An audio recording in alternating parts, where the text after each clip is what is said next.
In many churches, the choir director holds a quiet kind of power. Not authority granted by title, but by trust. He chooses the voices, sets the tone, stands close enough to guide breathing, posture, and pitch. This choir director had been there for decades. He taught generations to sing, watched children grow up from the pews to the risers. When accusations surfaced, they sounded impossible. He was patient, people said, gentle, devoted to the church. The women who spoke up were hesitant, older now, carrying memories they had learned not to name. At first, the case felt fragile. No recordings, no witnesses in the room. Just recollections weighed against reputation. Until the defendant took the stand and tried to explain why he believed what happened didn't count. The courtroom was silent as the defendant answered the prosecutor's question. "She didn't fight me," he said. There was no anger in his voice, no hesitation, just certainty. The prosecutor looked toward the judge. "Your Honor," she said, "the defendant has just described coercion." The choir director shifted in his seat, confused by the reaction. Because in his mind, silence had always meant permission. But in that courtroom, the meaning was very different. And as the judge prepared to speak, it became clear. Decades of trust had finally reached their limit. To understand how that sentence led to a maximum life ruling, you have to return to the church where no one thought harm could happen. The church sat on a corner in a small town in the south. White clapboard exterior, tall steeple visible from blocks away. It had been there for over a century, a fixture in the community. The congregation was predominantly white, working-class families, people who had attended for generations. Sunday services started at 10. The sanctuary filled steadily. Families in their usual pews. Children squirming in stiff church clothes. The choir sat in raised rows behind the pulpit. 15 to 20 voices, depending on the week. They wore maroon robes, sang hymns that echoed off the wooden rafters. And leading them, as he had for 30 years, was the choir director. He was in his 50s when this story begins. A slight man with graying hair and wire-rimmed glasses. He spoke softly, moved through the church with the ease of someone who belonged. He had started as a volunteer when he was in his 20s. The previous director had retired. The church needed someone who could read music, who had patience for teaching, who would commit to the role long-term. He fit the requirements. He had studied music in college, though he had never finished his degree. He worked during the week as a piano tuner, made house calls throughout the county. But the church was his real passion, his purpose, or so he told people. He ran choir practice on Wednesday evenings, 7 to 9. The church basement had been converted into a rehearsal space. Folding chairs arranged in rows. A piano in the corner. Sheet music distributed before each session. Adult members arrived promptly. They took their seats, warmed up their voices, practiced the hymns selected for Sunday. The director moved among them, correcting pitch, adjusting tempo. He was particular but not harsh, patient with those who struggled, encouraging to those who excelled. The adults respected him, trusted his judgment, appreciated his dedication. But the director's real focus was the youth choir. Children ages 8 to 17. They rehearsed on Thursday evenings. Smaller group, usually 8 to 12 children depending on the season.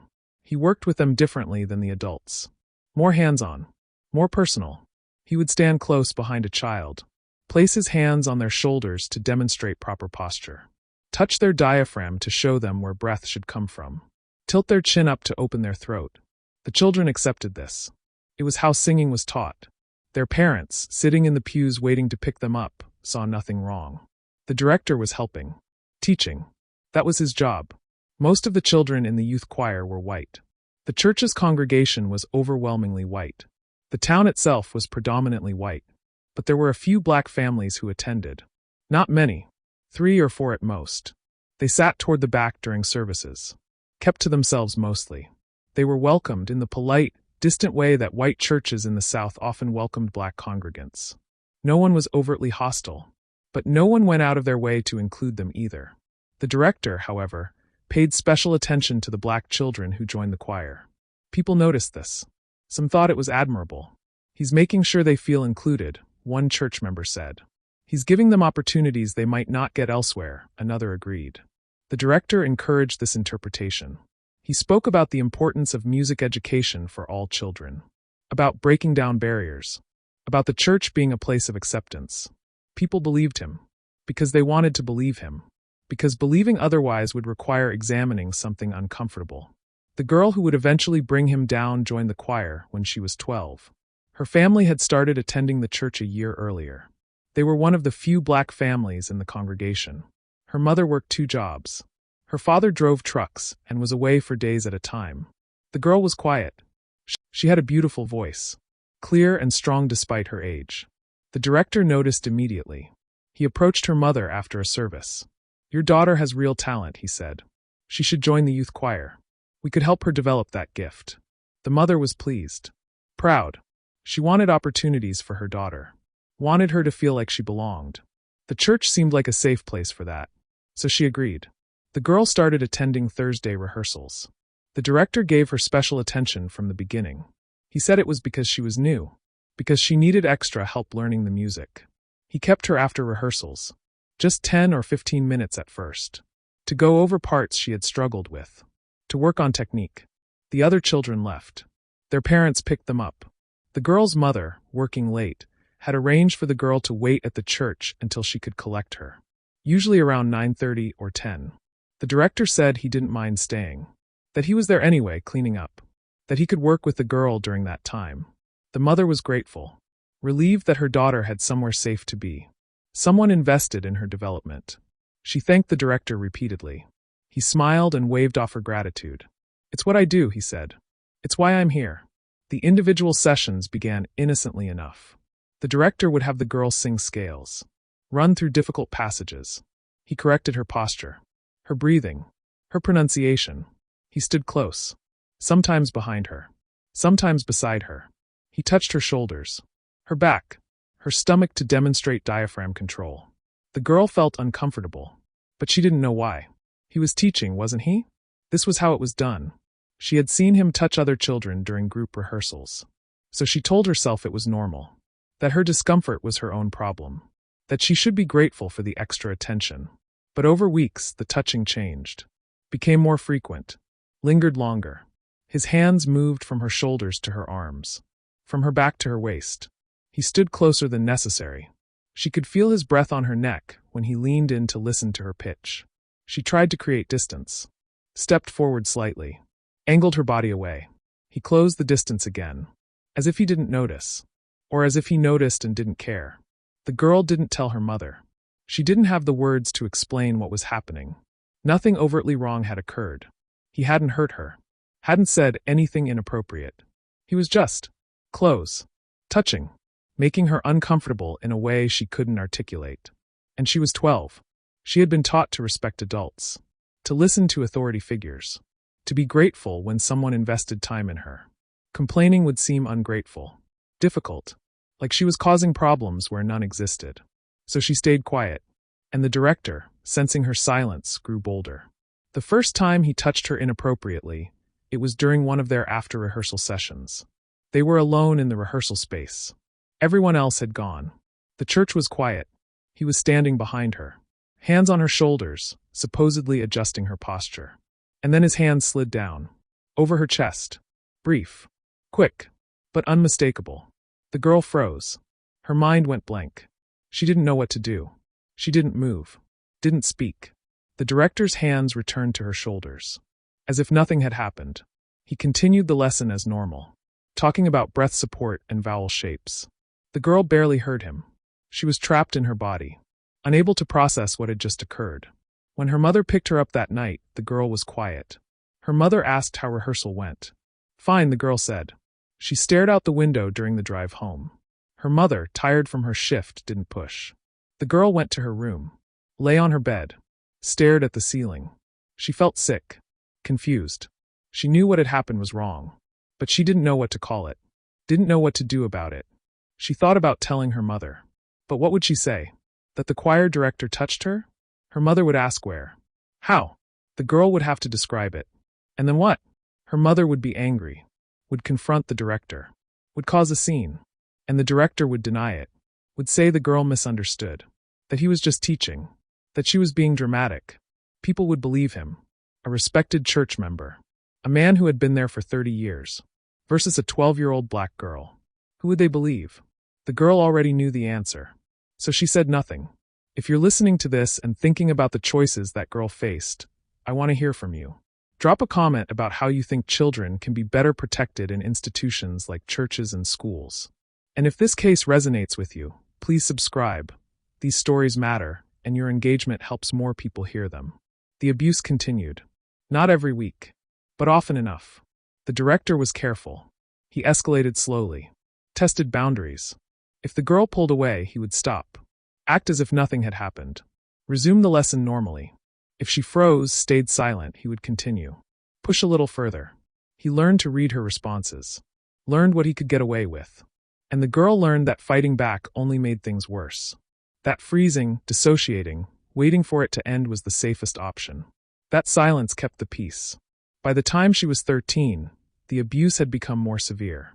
The director no longer limited himself to touching during lessons. He began calling her into the church office, said he needed to discuss her progress, her potential solo opportunities, her role in upcoming services. The office was small. A desk, 2 chairs, a filing cabinet, a door that closed. He would sit beside her, too close, his hand on her thigh, moving higher while he talked about music theory, about breath control, about how talented she was, how special. The girl sat rigid, staring at the wall, waiting for it to be over. He never forced himself on her completely, never raped her in the traditional sense. But he violated her, repeatedly, used his position to access her body, used her silence as permission. And she, at 13, had no idea how to make it stop. She tried skipping rehearsals, told her mother she didn't feel well. Her mother, concerned, let her stay home once or twice. But then she insisted. You can't miss too much, she said. You're so good at this. The director is investing time in you. You need to show commitment. The girl went back. Because she had no choice. Because her mother didn't understand. Because explaining would require naming something she couldn't name. The director was careful in other ways too. He varied his approach. Some weeks, he was completely professional, kept appropriate distance, acted as if nothing had ever happened. This confused the girl, made her doubt her own memory. Maybe she had imagined it. Maybe she was overreacting. Maybe it wasn't as bad as she thought. But then the next week or the week after, he would touch her again. And she would know it was real. That she hadn't imagined anything. That it was happening. And that no one would believe her if she told. She wasn't the only one. Though she didn't know it at the time. The director had done this before. To other girls. Other black girls who sang in his choir over the years. Each time, he followed the same pattern. Identified a girl who was isolated. Whose family was grateful for the attention. Who wouldn't be easily believed if she spoke up. He groomed them slowly. Established trust. Escalated gradually. Used their silence as evidence of consent. And when they aged out of the youth choir or left the church, he moved on to the next one. For decades, this pattern had continued. Unnoticed. Or noticed and ignored. Because the director was respectable. Because the church trusted him. Because the girls were young and black and their silence was expected. The girl endured the abuse until she was 15. By then, she had developed strategies. She learned to position herself during rehearsals so he couldn't easily approach her. She volunteered for solo parts that required her to be in front of the group rather than in the rows where he could stand behind her. She brought a friend to the after-rehearsal sessions when possible. Another girl from the choir who didn't understand why, but was willing to stay. The director was frustrated by these tactics. But he couldn't push back without raising suspicion. So the abuse became less frequent. And eventually, when the girl turned 16 and got her driver's license, she stopped going to choir entirely. Told her mother she was too busy with school, with work, with other activities. Her mother was disappointed, but she didn't force it. The girl left the church and tried to leave the memories behind. She went to college, built a life, tried not to think about those years. But the trauma stayed with her. In nightmares, in difficulty with intimacy, in a deep mistrust of men in positions of authority. She went to therapy in her 20s, worked through some of it, but she never reported what happened. Never told anyone outside her therapist. Because what would be the point? It had been years. There was no evidence. Just her word. And she knew how that would go. The director continued his work at the church. Continued directing the choir. Continued his pattern with other girls. He believed he was safe. That his reputation protected him. That the girls' silence meant they agreed. that what he did wasn't really abuse. He told himself he was helping them, giving them attention and training they needed, that the touching was just part of teaching, that if they had a problem with it, they would have said something. Their silence, in his mind, was consent, and he genuinely believed this. Right up until the day he was arrested. The girl who brought him down wasn't the one from the beginning of this story. At least not immediately. It was another girl. Someone who had been in the choir years after the first girl left. She was 19 when she finally went to the police. She had been struggling. Depression, anxiety, self-harm. Her therapist, after months of work, helped her understand that what had happened to her in the church wasn't her fault. That it was abuse. That the director was a predator. And that he might still be doing it to others. That thought haunted her. The idea that her silence was allowing him to hurt more children. So she reported it. The detective assigned to the case was skeptical at first. The allegations were old. The girl had no physical evidence. No witnesses. Just memories of being touched by a choir director years ago. But the detective was thorough. She interviewed the girl carefully. Noted the details. The progression of abuse. The grooming tactics. The pattern. And she wondered if there might be other victims. She began asking questions around the church. Discreetly at first. Talking to current and former choir members. Asking about the director's teaching methods. Whether anyone had ever felt uncomfortable. Most people defended him. He's dedicated, they said. He's been nothing but professional. This sounds like a misunderstanding. But a few people hesitated. Mentioned that he did seem to give extra attention to certain girls. That he had a habit of keeping them after rehearsals. That there had been whispers over the years. Nothing concrete. Just a vague discomfort. The detective kept digging. She found 3 more women. All in their 20s and 30s now. All black. All former members of the youth choir. All reluctant to talk at first. But once they understood they weren't alone, they opened up. Each told a similar story. The individual lessons. The inappropriate touching. The escalation. The confusion and shame. The silence. One woman said she had told her mother at the time. Her mother had dismissed it. Told her she must have misunderstood. That the director was a good man. That she shouldn't make accusations. Another woman said she had tried to tell a youth pastor. He had seemed uncomfortable. Told her he would look into it. But nothing had happened. And she had learned not to push. The pattern was clear. The director had targeted black girls specifically. Used their marginalized position in the predominantly white church to his advantage. Knew they would be less likely to be believed. Less likely to report. More likely to blame themselves.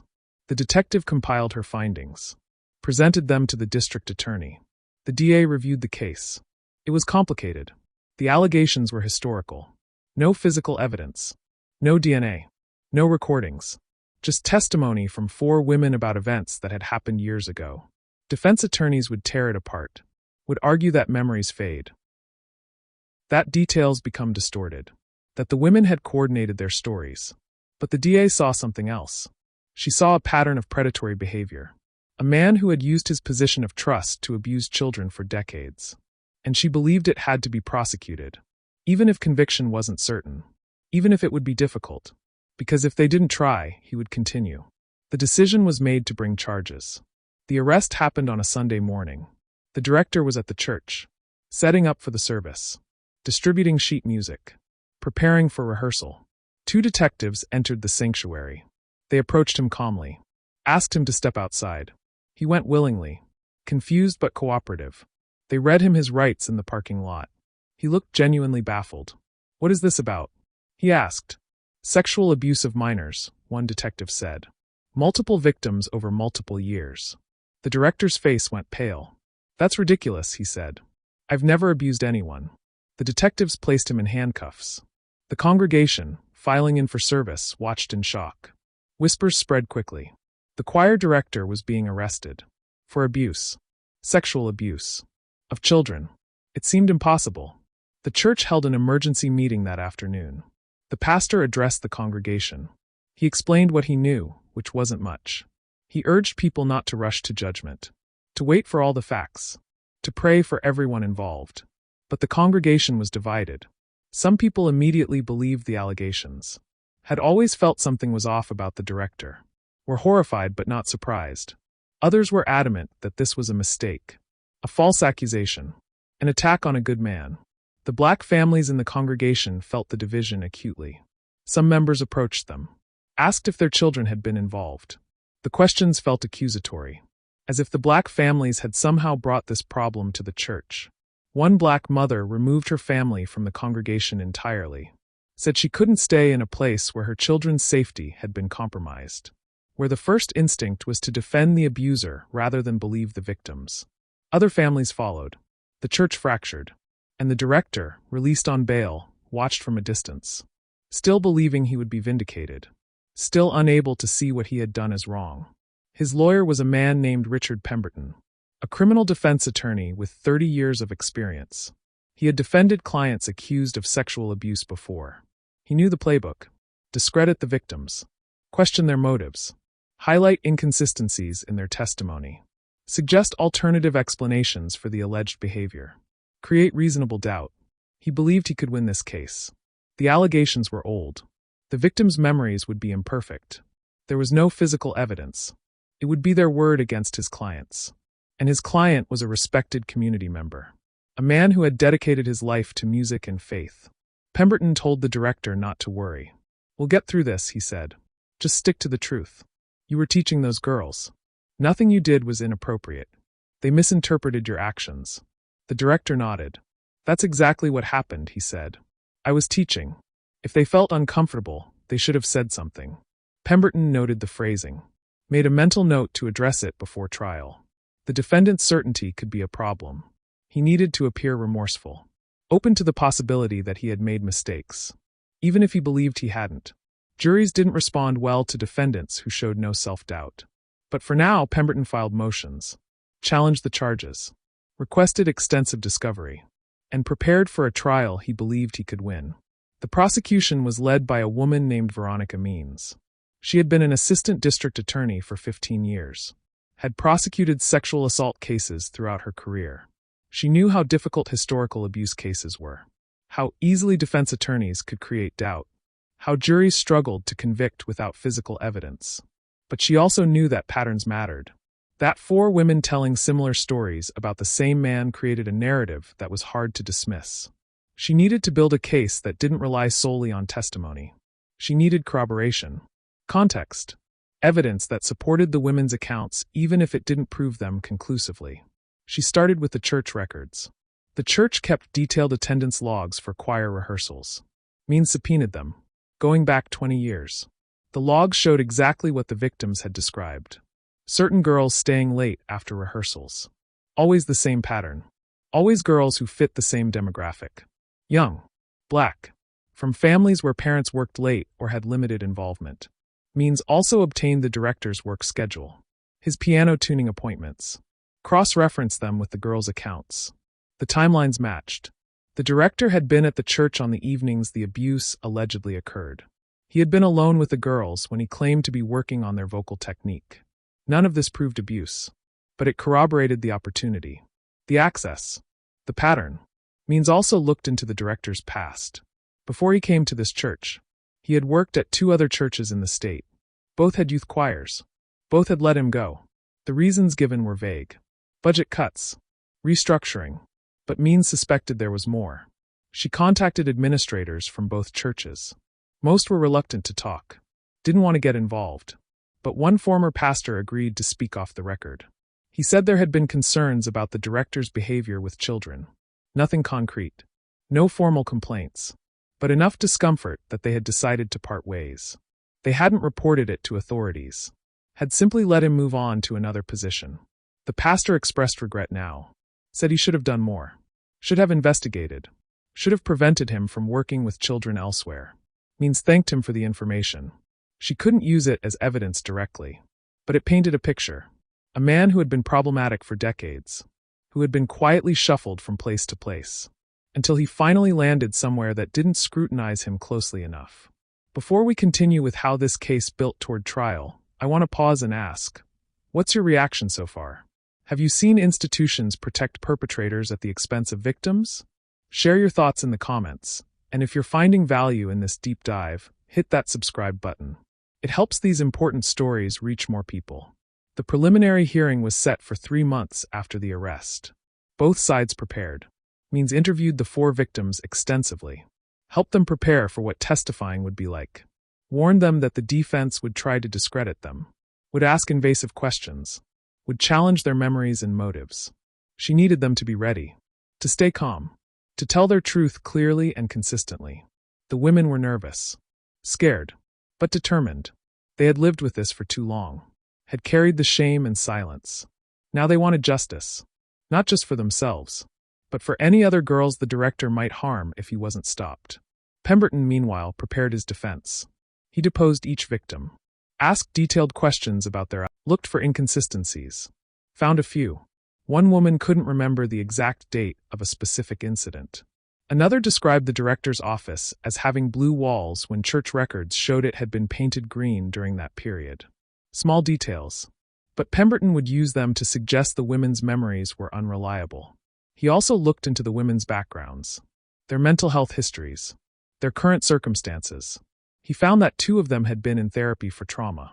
He would argue they had been coached, that therapists had implanted false memories, that the women were seeking attention or financial compensation.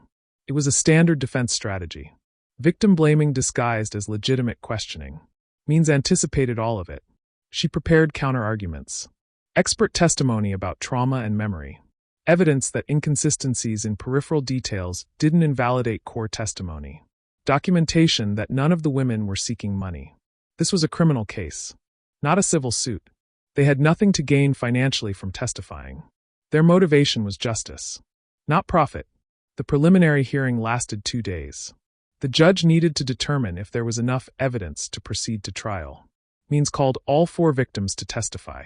Each woman told her story.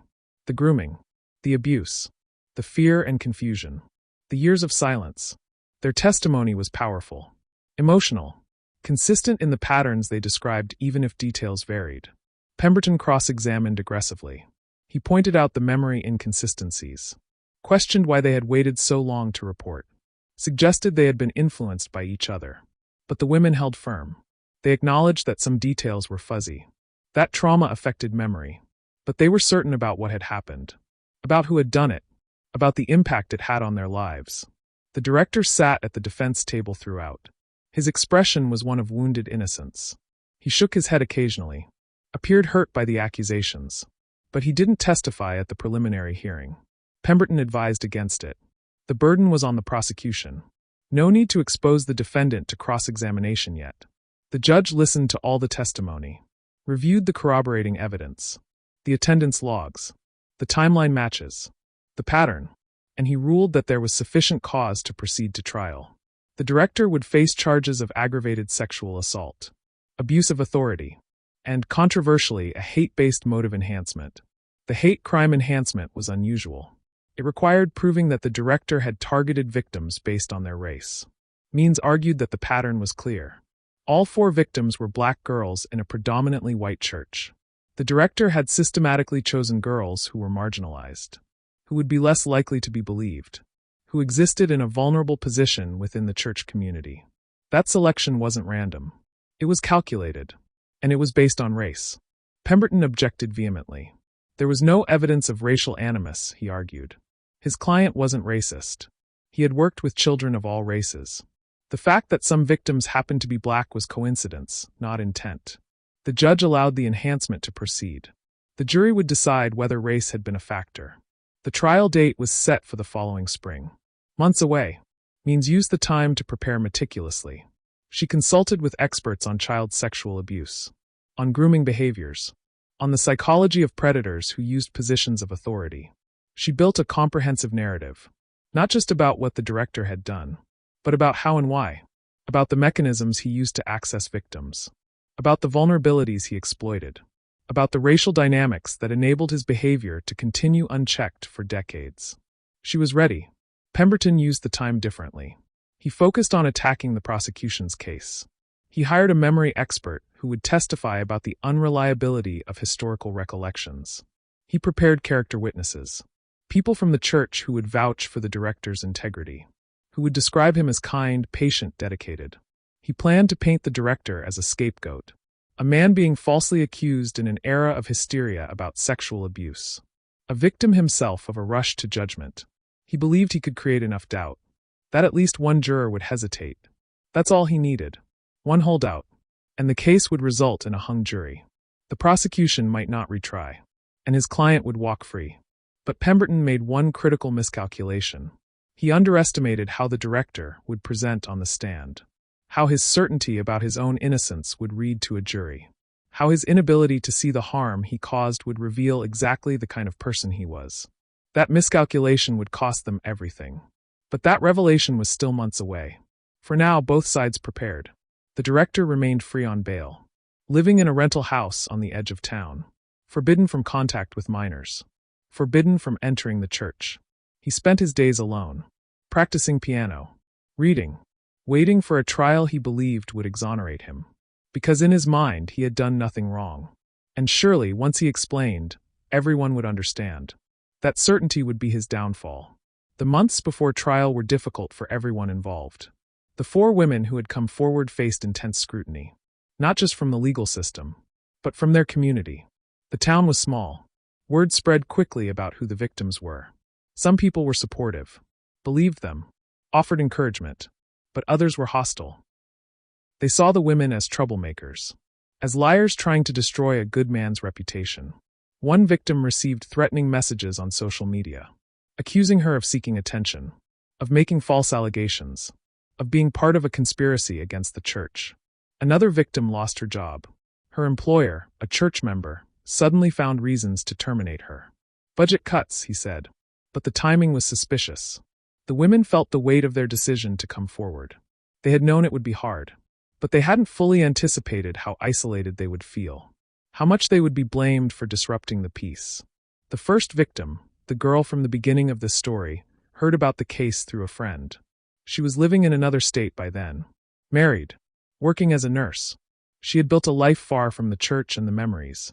But when she heard that the director had been arrested, that other women had come forward, she felt something break open inside her. Relief that she hadn't been alone, that what happened to her had happened to others, that she hadn't imagined it or caused it. But also guilt, deep, crushing guilt. If she had spoken up when it happened to her, maybe he would have been stopped sooner. Maybe the other girls would have been spared. She called the prosecutor's office, said she had information about the case. Means took her call personally. They spoke for over an hour. The woman described her experience. The pattern was identical to what the other victims had described. The grooming, the inappropriate touching, the escalation, the fear and silence. Means asked if she would be willing to testify. The woman hesitated. She had moved on, had built a life separate from all of this. She had a career, a husband who didn't know the full extent of what had happened to her. Coming forward would mean exposing everything, reliving the trauma, facing judgment from strangers. But she thought about the other women, about the courage it had taken for them to speak up, about the fact that she could add weight to their testimony, make it harder for the defense to dismiss them. She agreed. With 5 victims now prepared to testify, Means felt the case was stronger. The pattern was undeniable, spanning nearly 2 decades. Always the same demographic, always the same tactics, always the same outcome. She worked with a psychologist who specialized in child sexual abuse to understand the commonalities. Dr. Patricia Mendez reviewed all 5 women's statements. She identified the grooming patterns, the way the director had isolated each victim, established trust, exploited their vulnerability, used his position of authority. Dr. Mendez would testify as an expert witness, explain to the jury how predators operate, how they select victims, how they ensure silence. Her testimony would provide context for the women's experiences, help the jury understand why they hadn't reported at the time, why they had remained silent for years, why coming forward now didn't mean their allegations were false. Pemberton learned about the 5th victim through discovery. He wasn't pleased. Another witness meant another story to discredit, another consistent account that reinforced the pattern. He deposed her as he had the others. She was more composed than some. Her years of distance had given her perspective. She answered his questions calmly, acknowledged what she remembered and what she didn't, refused to be rattled by his attempts to find contradictions. Pemberton realized she would be a strong witness, perhaps the strongest of the 5. He made a note to spend significant time on her cross-examination, to try to find something, anything, that would undermine her credibility. The church, meanwhile, was struggling. Attendance had dropped by nearly half. Some members had left in protest, believing the director was being unjustly persecuted.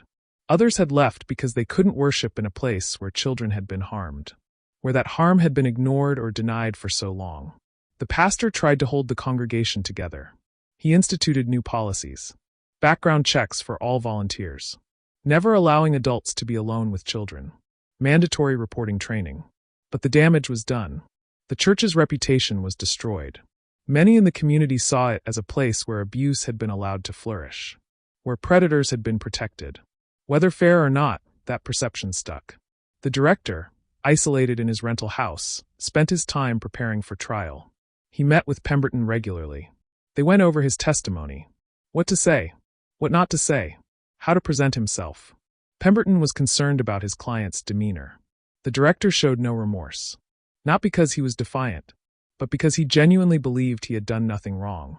You need to show the jury you understand their concerns, Pemberton said, that you recognize how your actions might have been misinterpreted. The director frowned. But they weren't misinterpreted, he said. I was teaching those girls. If they felt uncomfortable, that's unfortunate, but it doesn't make what I did wrong. Pemberton rubbed his temples. That's exactly the kind of statement you can't make on the stand, he said. The jury needs to see humility. Regret, even if you don't feel you did anything wrong. The director struggled with this. He wasn't good at pretending. Wasn't good at performing emotions he didn't feel. Pemberton worried about putting him on the stand at all. But he knew the jury would expect to hear from the defendant. Would wonder what he was hiding if he didn't testify. They would have to risk it, and hope the director could follow instructions. Means, meanwhile, prepared her opening statement. She knew the first impression mattered. She needed to frame the case in a way that made the pattern clear, that helped the jury see beyond individual allegations to the systematic abuse. She practiced in front of colleagues, refined her language, made sure every word counted. She knew Pemberton would try to make this about memory, about inconsistencies, about the passage of time. She needed to make it about something bigger, about power, about trust, about a man who used his position to harm children for decades, and about the racial dynamics that allowed him to do so. The hate crime enhancement remained controversial. Some legal observers believed it was a reach, that proving racial motivation in a sexual abuse case would be nearly impossible. But Means had researched extensively. She found patterns in other cases. Predators often selected victims based on vulnerability, and race was a factor in that vulnerability. Black girls in predominantly white institutions were less likely to be believed, more likely to be seen as complicit or provocative, more likely to be dismissed if they reported. The director had understood this, had exploited it. That exploitation, Means argued, constituted racial bias, not in the sense of overt hatred, but in the sense of seeing black girls as more accessible, more controllable, less protected. She had expert testimony to support this theory. Sociologists who studied racial dynamics in abuse cases. Psychologists who understood how predators assessed vulnerability. It would be a difficult argument to win, but it was worth making, because if the jury accepted it, the sentence would be significantly longer, and the director would face consequences that matched the full scope of his crimes. I want to pause here and ask you something. As we build toward trial, what do you think about the racial dynamics in this case? Do you think institutions respond differently when victims are children of color? Drop your thoughts below. I read every comment. And if you haven't subscribed yet, now's the time. Cases like this need to be told, and your support makes that possible. Jury selection began on a Monday in late April. The courthouse was a historic building in the center of town. Red brick, white columns, a symbol of justice that felt weighted with irony given the case about to unfold inside. Media presence was significant. Local news stations, a few regional reporters. The case had attracted attention beyond the town. Stories about sexual abuse in churches always did. The racial element added another layer of interest. Means and Pemberton questioned potential jurors carefully. Both sides had challenges. Means was concerned about jurors who might be skeptical of historical allegations, who might believe that real victims would have reported immediately. She looked for people who understood trauma, who could accept that abuse doesn't always follow expected patterns. Pemberton was concerned about jurors who might be biased against churches, or against white men in positions of authority. He looked for people who valued presumption of innocence. who would require concrete proof before convicting. By the end of the second day, they had their jury. 12 people. 8 women, 4 men. Racially mixed, though still majority white. Ages ranging from 27 to 68. The jury that would decide the director's fate. Opening statements began on Wednesday morning. The courtroom was full. The victims sat in the front row behind the prosecution table, their families beside them. The director sat at the defense table in a suit. He looked smaller than usual. Older. Almost fragile. Means stood and approached the jury. She didn't use notes. She had memorized every word. Ladies and gentlemen, she began, this case is about trust. About a man who held a position of authority in a church, who was entrusted with teaching children, and who betrayed that trust in the most profound way. She paused, making eye contact with several jurors. Over the next several days, she continued, you will hear from 5 women. They will tell you about their experiences as children in the youth choir, about how the defendant groomed them, isolated them, touched them inappropriately, abused them. She walked along the jury box. These women don't know each other well, she said. They didn't coordinate their stories. But their accounts are remarkably similar, because the defendant used the same tactics on each of them. She listed the commonalities, the individual lessons, the after-rehearsal sessions, the gradual escalation, the inappropriate touching, the exploitation of their isolation and vulnerability. And there's another commonality, she said, her voice firm. Every single victim is black. In a predominantly white church, the defendant targeted black girls specifically, because he knew they would be less likely to be believed, less likely to report, more likely to be blamed if they did. That's not coincidence. That's calculation. That's predatory behavior with a racial component. She returned to the center of the courtroom. The defendant will try to tell you this is all a misunderstanding, she said. That he was just teaching. That the girls misinterpreted his actions. But 5 women, spanning nearly 2 decades, did not all misinterpret the same behavior. They experienced abuse. And they're finally being heard. She sat down. Pemberton stood for his opening. He adjusted his tie. Looked at the jury with a sympathetic expression. This case, he began, is about a rush to judgment. About accusations made years, in some cases decades, after alleged events. About memories that have been influenced by time, by therapy, by media coverage of other abuse cases. He paced slowly. My client dedicated 30 years of his life to that church, he said. He taught hundreds of children to sing. Gave them confidence, skill, opportunities. He was patient and kind. He was exactly the kind of person you'd want teaching your children. Pemberton gestured toward the director. And now, in the twilight of his life, he's being accused of terrible things. Things he did not do. Things that were not witnessed by anyone. Things that were not reported at the time. He paused for effect. The prosecution wants you to believe that 5 women are telling the truth, he said. But where's the evidence? Where are the medical records? The contemporaneous reports? The witnesses? They don't exist. Because these events didn't happen the way the prosecution claims. He walked closer to the jury. Were there individual lessons? Yes. That's how choir directors work with students who need extra help. Did my client touch students to demonstrate proper singing technique? Yes. That's standard practice in vocal instruction. But abuse? Grooming? Predatory behavior? No. What you have is a series of misinterpretations. Of adult women looking back on childhood experiences through a lens distorted by time and influenced by cultural narratives about abuse. Pemberton returned to his table. I ask you to wait, he said. Wait to hear all the evidence. Wait to examine the inconsistencies in the prosecution's case. Wait to hear my client's explanation. And then ask yourselves, has the prosecution really proven guilt beyond a reasonable doubt? Or have they simply told you a compelling story? He sat down. The judge called a brief recess before witness testimony would begin. The first witness was Angela Denise Harris, the woman who had been the first to report, whose courage had opened the door for the others. She was 32 now, composed but visibly nervous. Means walked her through her background. When she joined the choir, how old she was, her family situation. Then they moved to the abuse itself. Means asked questions gently but directly. When did you first notice the defendant paying special attention to you? Angela described the individual lessons. The extra attention. How it had felt flattering at first. When did his behavior cross a line? Angela explained the touching. How it started innocuously. How it escalated. How she froze. Didn't know what to do. Why didn't you tell anyone at the time? Angela's voice shook slightly. I was 12, she said. I didn't understand what was happening. I knew it felt wrong, but I didn't have words for it. And I thought no one would believe me. He was the choir director, a respected man in the church. I was just a kid, a black kid in a white church. I knew how that would go. Means asked about the impact, the years of silence, the shame, the decision to finally report. Angela spoke about the therapy, the realization that what happened wasn't her fault, the fear that he was still doing it to other girls. That fear, she said, was what finally pushed me to go to the police. I couldn't live with myself if he hurt someone else because I stayed quiet. Pemberton's cross-examination was aggressive. He started with the delay in reporting. Ms. Harris, you waited 15 years to make these allegations, correct? Yes, Angela said. And during those 15 years, you never told anyone?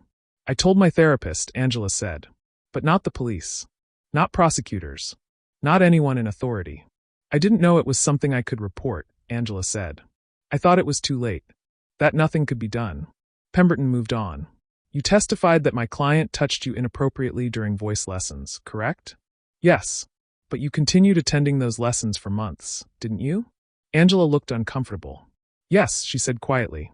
If you were truly being abused, Pemberton said, why didn't you stop going? I didn't know how to explain it to my mother, Angela said. I was afraid of causing problems. Or, Pemberton suggested, nothing inappropriate was actually happening. And you're reinterpreting normal instruction as abuse years later. No, Angela said firmly. That's not what happened. Pemberton continued pressing, pointing out small inconsistencies in her timeline, questioning why certain details were vivid while others were vague, suggesting that therapy had influenced her memories. Angela held her ground. She acknowledged uncertainty about peripheral details, but remained adamant about the core facts. What he did was wrong, she said. I know what I experienced. When Pemberton finished, Means had a chance for redirect. She asked one simple question. Ms. Harris, are you certain that the defendant sexually abused you? Yes, Angela said, looking directly at the jury. I'm absolutely certain. The next 3 victims testified over the following 2 days. Each told a similar story. The pattern was unmistakable. Pemberton cross-examined each one, found minor inconsistencies to highlight, suggested alternative explanations. But the cumulative effect of their testimony was powerful. 4 women, different ages at the time of abuse, different circumstances, but the same perpetrator, the same tactics, the same outcome. The 5th victim testified on the 3rd day. She was the one who had moved out of state, who had built a new life. She was 39 now, a registered nurse, mother of 2. She testified with a calm clarity that was devastating. She described the abuse in clinical terms, the grooming process, the escalation, the psychological manipulation. She explained how she had recognized the pattern years later during professional training on child abuse, how she had realized that what happened to her fit the textbook definition of sexual assault, how she had finally been able to name it. Pemberton tried to shake her testimony, but she was unflappable. She had spent years in therapy processing this, years building a life despite it. She wasn't ashamed anymore, wasn't afraid. She was simply telling the truth, and the jury could see it. Dr. Mendez, the psychologist, testified next. She explained the dynamics of child sexual abuse, how perpetrators groom victims, how they establish trust before violating it, how they select vulnerable targets, how they ensure silence through shame and fear. She described the common patterns in the 5 victims' accounts, the similarities that indicated a systematic approach. Not random acts, but calculated predation. She also explained why victims often don't report immediately, how trauma affects memory and behavior, how children, especially marginalized children, often don't have the language or support to name what's happening to them.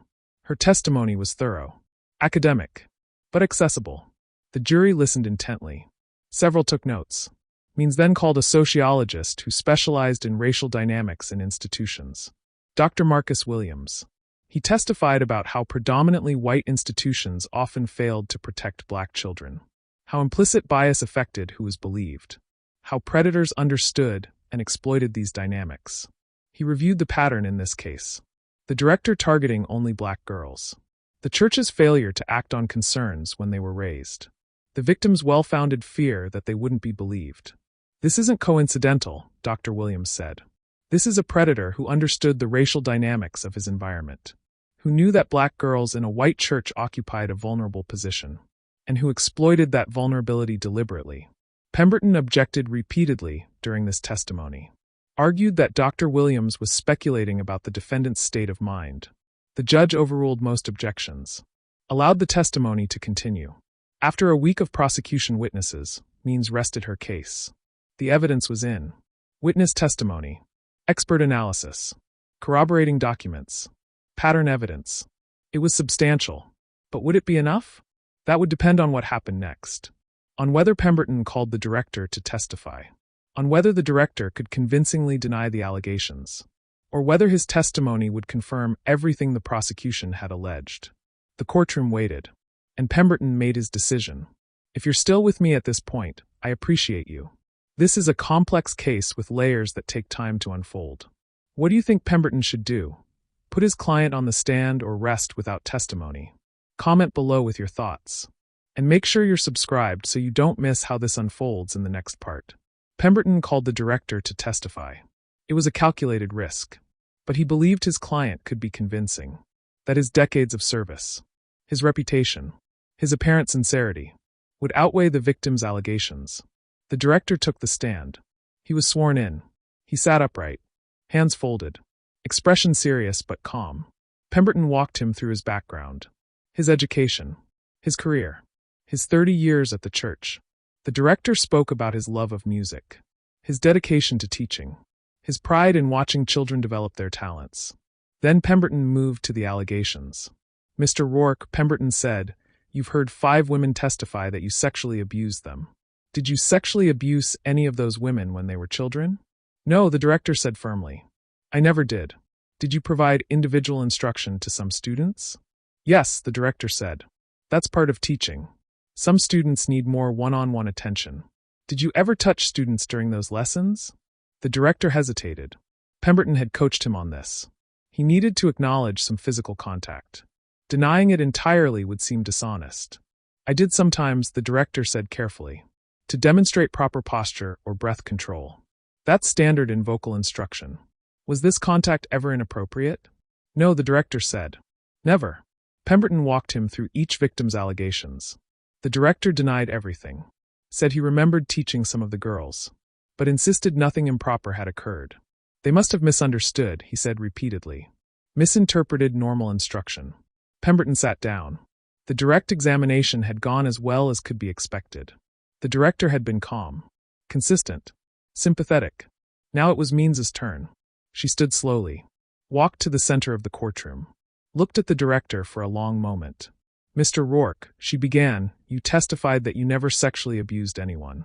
Correct?" "That's correct," he said. "But you did touch these girls." "For instructional purposes, yes," he said. "Did any of these girls ever tell you they were uncomfortable with your touching?" The director hesitated. "Not that I recall," he said. "So you assumed they were fine with it?" "I assumed they understood it was part of the lesson," he said. Means paused. "Mr. Rourke, how many white girls did you provide individual lessons to over the years?" The director frowned. "I don't know," he said. "Several." "How many did you keep after rehearsals for extended one-on-one sessions?" "Again, several," he said. But his voice was less certain. Means pulled out a document. "I have the church attendance records here," she said. "Over 20 years, you kept 32 students after rehearsals for individual instruction." The director nodded. "That sounds about right." "Of those 32 students," she said, 28 were black girls. Only 4 were white. Does that seem like a coincidence to you?" The director shifted uncomfortably. "I worked with whoever needed help," he said. "But the prosecution's witnesses, all black girls, claim you touched them inappropriately. Did you touch the white girls the same way?" The director didn't answer immediately. "I taught all students the same way," he said finally. "Is that true?" Means pressed. "Did you stand as close to the white girls?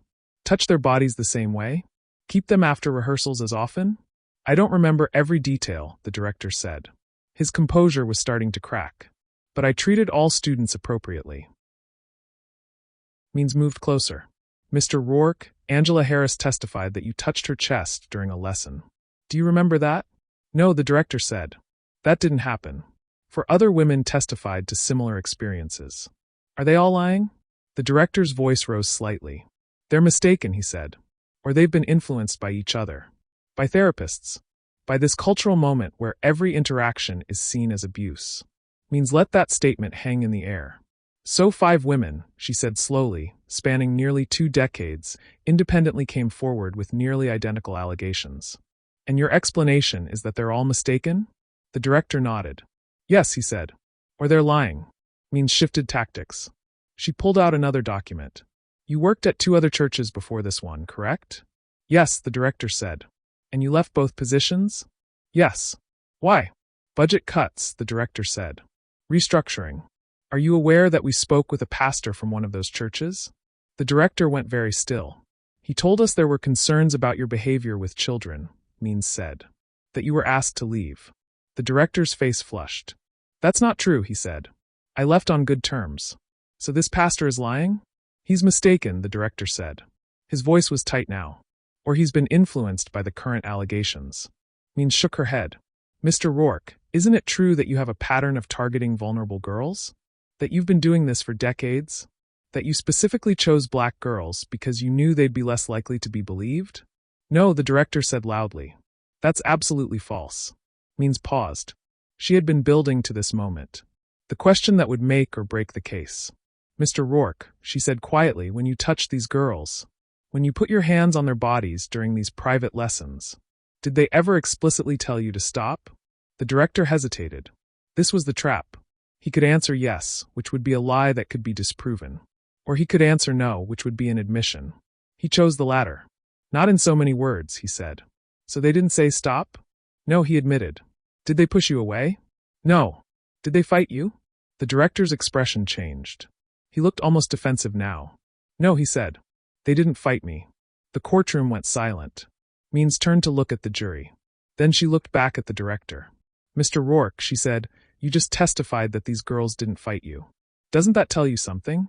The director looked confused. It tells me they consented, he said. And with those words, he had sealed his fate. The silence in the courtroom was absolute. Every person present understood what had just happened.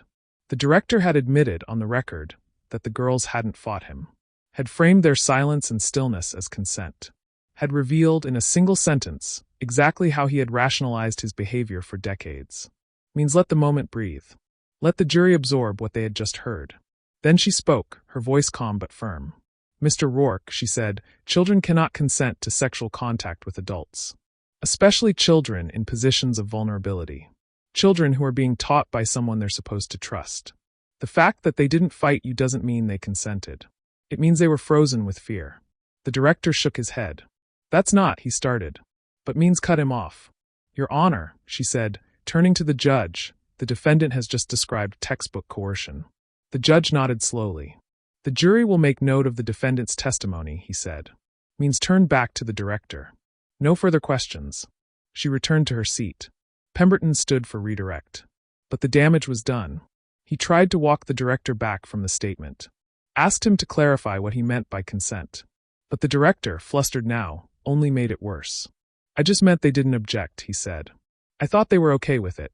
You thought 12-year-old girls were okay with you touching them sexually? Means interjected from her seat. Pemberton objected. But the point had been made. The director stepped down from the stand looking confused. He didn't understand what had happened. In his mind, he had told the truth. Had explained his reasoning. Had clarified that he hadn't forced anyone. He didn't see that his explanation was an admission. That his belief that silence equaled consent was exactly the problem. Pemberton knew the case was likely lost.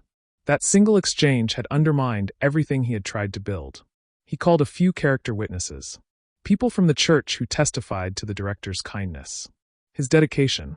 His patience with children. But their testimony felt hollow now. Because kindness and dedication didn't negate abuse. Didn't excuse it. Didn't make it less harmful. Means didn't bother cross-examining most of the character witnesses. Their testimony was irrelevant. The director's own words had convicted him. After 2 days of defense witnesses, Pemberton rested his case. The trial moved to closing arguments. Means stood before the jury. She didn't need notes for this either. She had known from the moment the director said, "They didn't fight me," how her closing would go.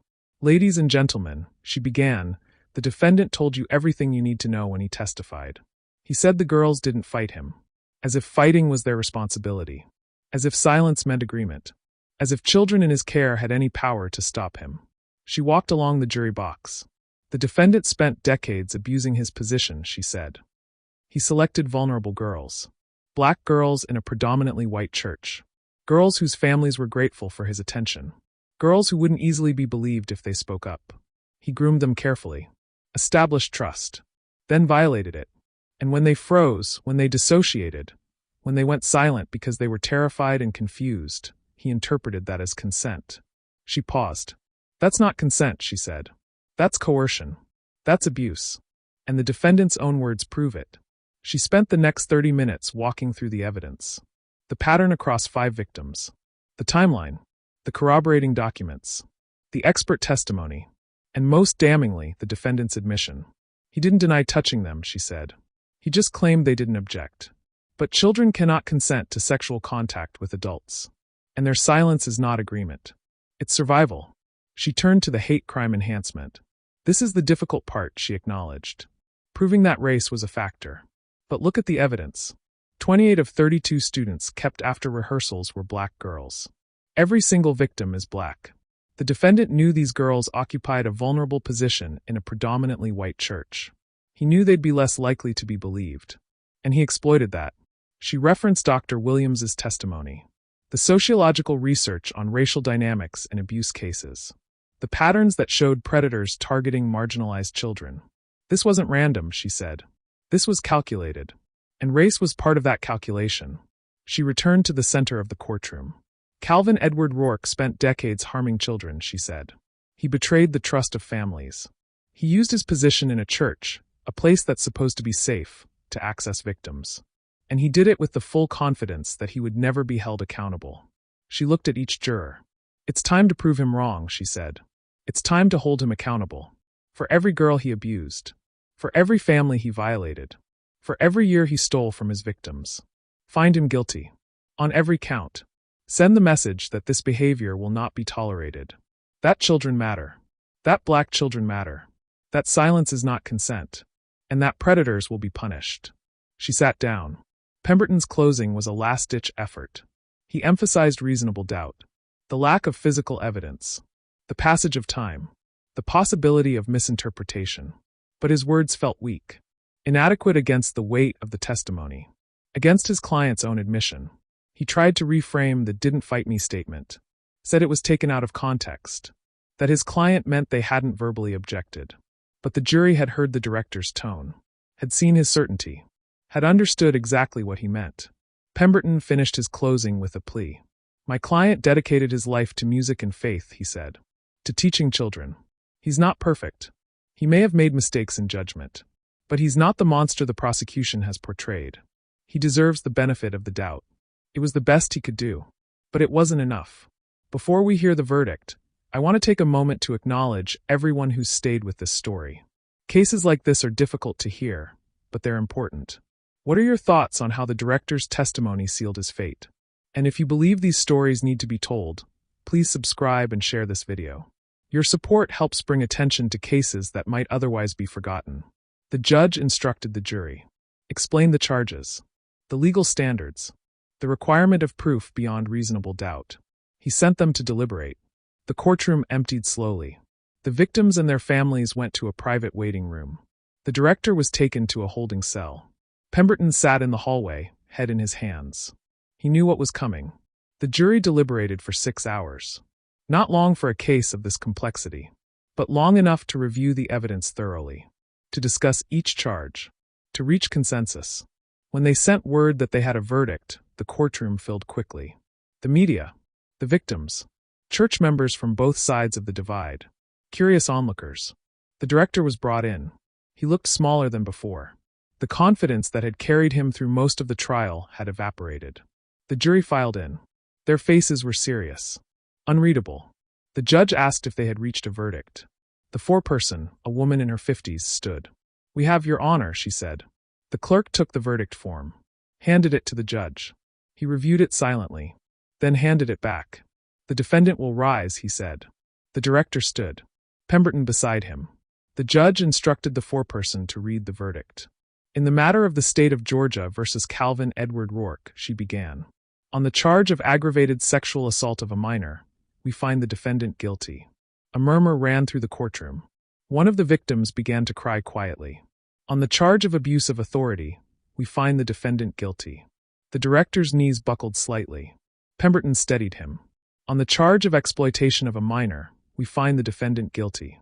The foreperson paused, then continued. And on the enhancement for hate-based motive, we find that the prosecution has proven this element. The defendant's crimes were motivated, in part, by racial bias. The courtroom erupted. Some people gasped. Others cried. A few shouted. The judge banged his gavel. Order, he said firmly. The jury was polled. Each member confirmed the verdict. Guilty on all counts. With the hate crime enhancement. The director stood motionless. His face was blank. He couldn't process what was happening. He had been so certain, so convinced of his innocence.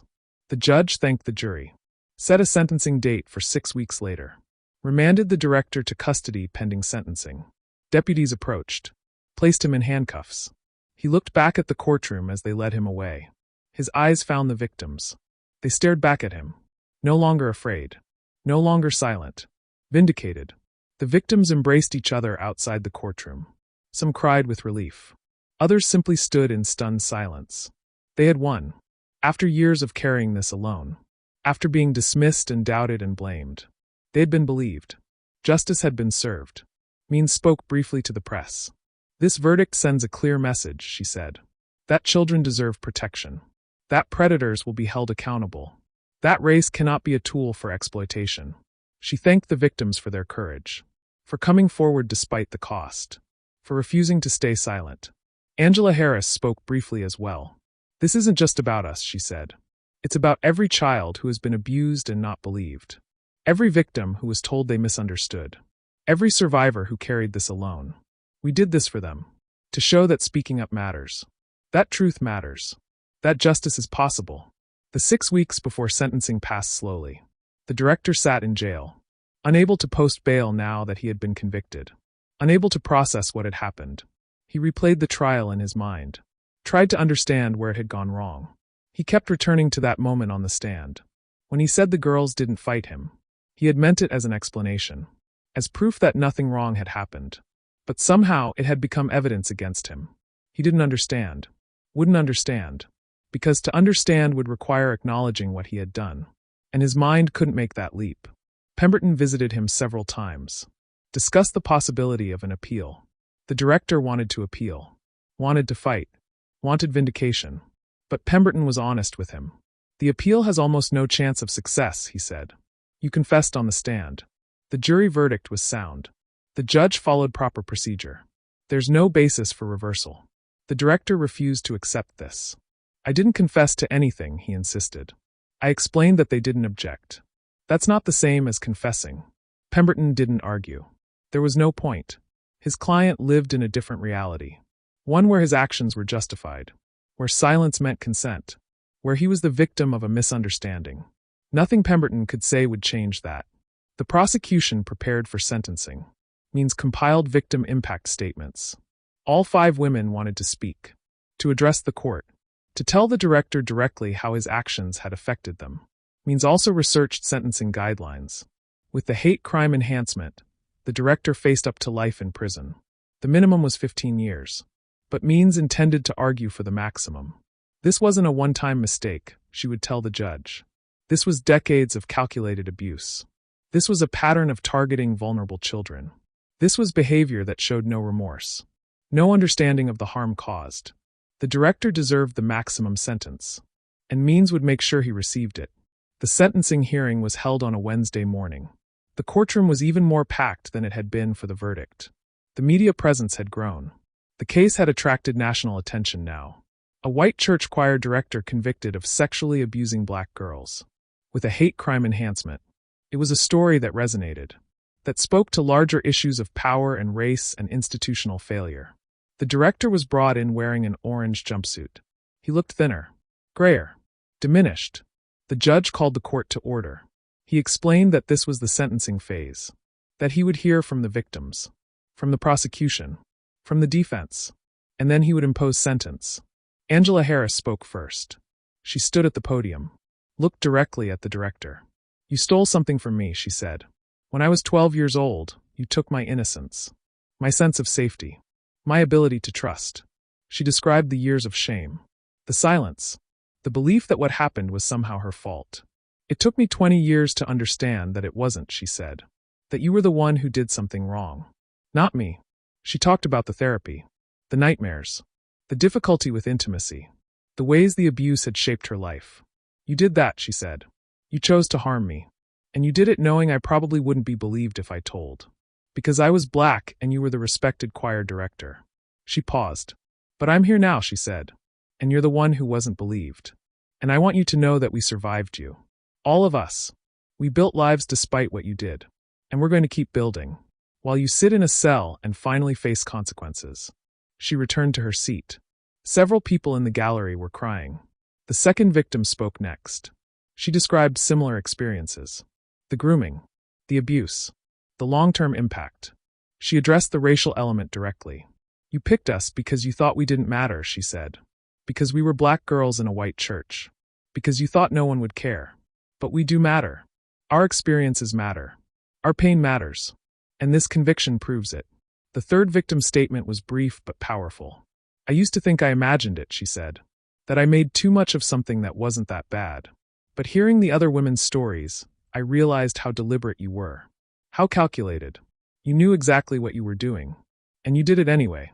The fourth victim spoke about her daughter. "I have a little girl now," she said. "She's 9 years old. And when I think about someone doing to her what you did to me..." She stopped, overcome with emotion. Took a breath. Continued. "That thought is unbearable," she said. "And it makes me grateful that you're being stopped. That you can't hurt any more children.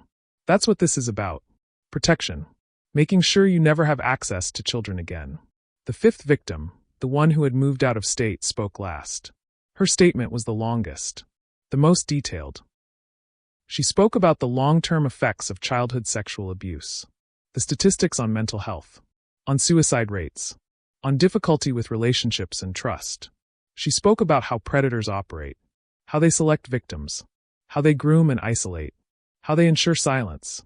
"You were textbook," she told the director. "Everything you did followed the pattern, which means you knew what you were doing. This wasn't accidental touching. This wasn't misunderstanding. This was deliberate, systematic abuse." She concluded by addressing the judge. "Your Honor," she said, "this man used his position of trust to harm children for decades. He showed no remorse during the trial. He blamed his victims. He suggested their silence meant consent. He has learned nothing. He understands nothing. And he will do it again if given the opportunity. Please make sure he never has that opportunity." She sat down. The courtroom was silent. Means stood to make her sentencing recommendation. "Your Honor," she began, "the court has heard from 5 survivors today. 5 women who were children when the defendant abused them. But they represent only the victims who came forward. The reality is there were likely more. Children who never told anyone. Who carried the shame and silence. Who will never see justice because they couldn't face coming forward."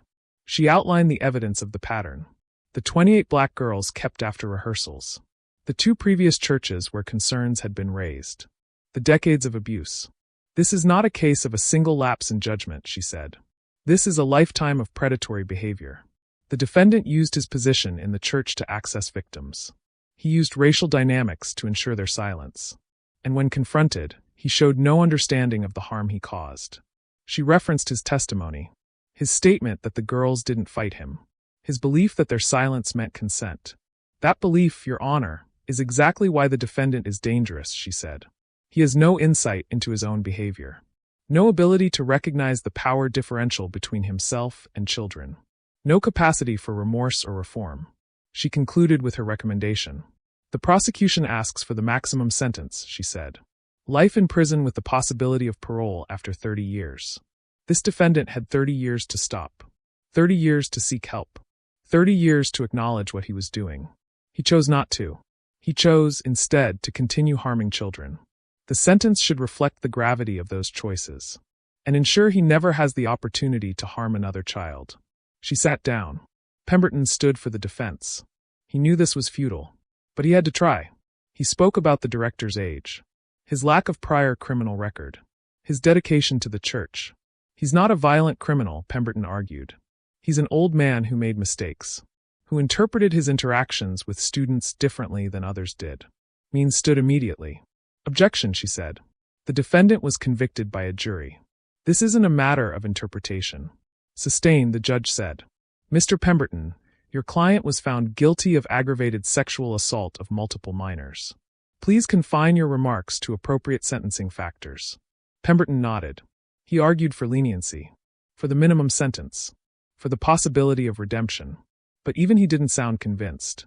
He sat down after 15 minutes. There was nothing more to say. The judge took a brief recess. When he returned, he addressed the courtroom. This case, he began, involved a profound betrayal of trust. The defendant held a position of authority in a church.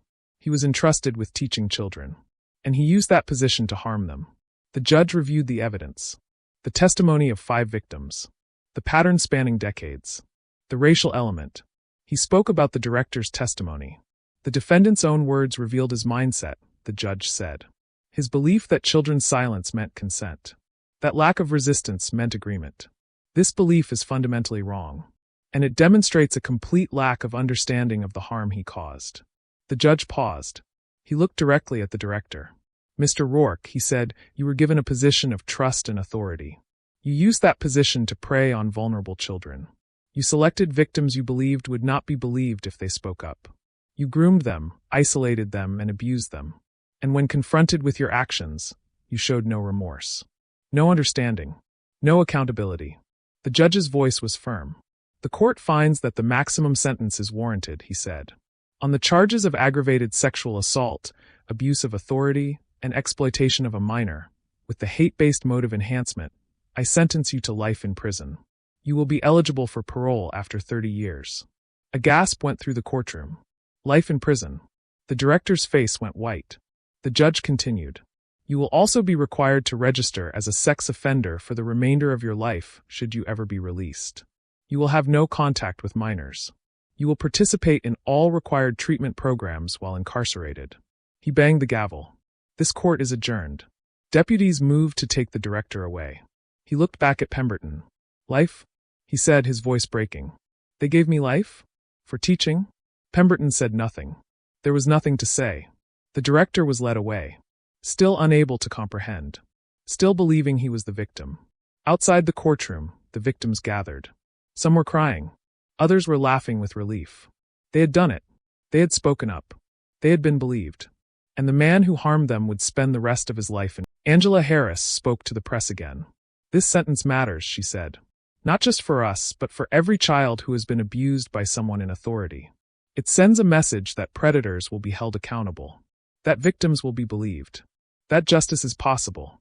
She thanked the prosecutor, the detective who had investigated, the other victims who had come forward, and she thanked the jury for listening, for believing, for doing what was right. As you've heard this verdict and sentence, I want to hear from you. Do you think the maximum sentence was appropriate? How do we create systems that catch predators before they harm dozens of children? Leave your thoughts below. And if this case has moved you or made you think differently about institutional abuse, please subscribe and share this story. Justice requires witnesses, and your engagement helps ensure these stories aren't forgotten. The aftermath of the sentencing rippled through the community. The church that had employed the director for 30 years struggled with its identity. Many members left, some out of anger that the abuse had been allowed to happen, others out of shame that they had defended the director. The church hired consultants, implemented new policies, underwent training on recognizing and preventing abuse. But the damage was profound. The church would never fully recover its reputation, and many felt that was appropriate. Institutions that failed to protect children deserved consequences too. The 5 victims moved forward with their lives. The trial had been difficult, re-traumatizing in many ways, but it had also been healing. They had named what happened to them, had been validated and believed, had seen their abuser held accountable. That mattered more than they had expected. Angela Harris continued her advocacy work. She spoke at conferences on child sexual abuse, trained professionals on recognizing grooming behavior, shared her story to help others find the courage to speak. She found purpose in the pain, a way to transform her trauma into protection for others.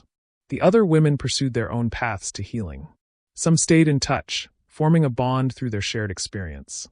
Others needed distance, wanting to move beyond the case entirely. Both approaches were valid. There was no right way to survive. The director sat in prison. He was housed in a facility for sex offenders, separated from the general population for his own safety. He attended mandated therapy sessions, participated in sex offender treatment programs, but he never truly accepted responsibility.